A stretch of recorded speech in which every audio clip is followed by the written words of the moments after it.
So here we have another theory illustration for the Greater Manchester Moving Local Pilot, looking at the different features of whole systems change to bring about active lives. And today we're going to focus on the transforming governance and processes aspect of this work. So this is not a very exciting subject, but actually as the local pilot continues, the more we realise that the governance and processes involved in the local areas where they're working do have quite a bearing on what can be facilitated. And the reason for that is because a lot of processes are based on working in sectors and protecting the accountable body within that sector, and they're actually not very well adapted for place-based intersectoral work. So, for example, the legal processes and the procurement processes in a place are designed to address issues of accountability, for example, of public funds. They are risk averse. They want to be able to demonstrate how money's been spent and ideally that there's been a return on investment. And they therefore instigate quite a lot of performance management type activities with performance metrics.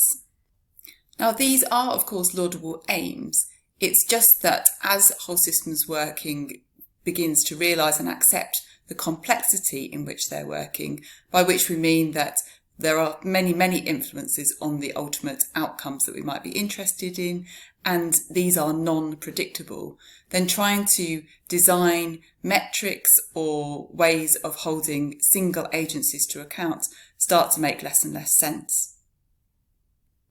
So this means that within the local pilot, we've started to recognise that various different groups and partners are finding ways to work around the existing processes and also to change processes. And they're doing this in order to be able to distribute power and resources, for example, from the public sector into the voluntary and community sector. They're doing it to support that collaborative working, so things that allow them to co-commission and to recognise that they are not the sole contributor or the only agency that's working on a particular issue, and therefore they shouldn't seek to claim all of the benefit that might arise from the collaboration for themselves. And also, in some cases, in order to be able to act swiftly and flexibly, we know that in some of the areas where Greater Manchester's local pilot is operating, there are really strong bureaucratic processes which take a long time for any partnership agreements to come through. And that is inhibiting people being able to capitalise on the emergent partnerships that they might be forming across their system. So what have local pilot partners been doing? Well, in some cases, they've been setting up governance arrangements with the local voluntary and community sector, who naturally have more flexible, open,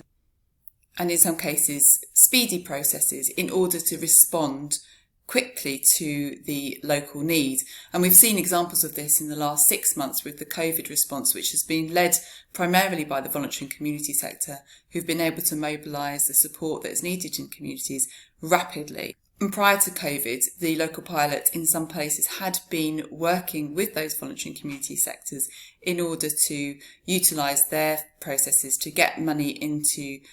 the community sector and small grassroots organisations and people coming together who had innovative ideas for physical activity but didn't necessarily have the status as a business to be able to apply directly to public sector organisations. But this type of working around these processes cause new problems in the sense that the local pilots are trying to build and invest in assets. But what we've recognised over the last 6 months is that if we're doing that and identifying assets and strengths in the community via, for example, local insight gathering and selecting people or places to support over others, this could introduce an element of bias within the system where other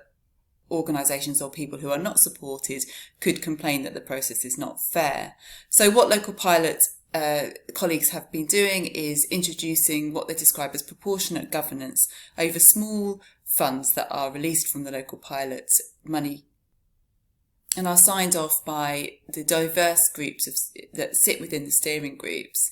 after building relationships with those organisations that they want to support. So this continues to be a tricky area of the pilot, and one that the groups working across GM are still coming to terms with in terms of the vehicles that will support effective cross-sector working and help to enable active lives.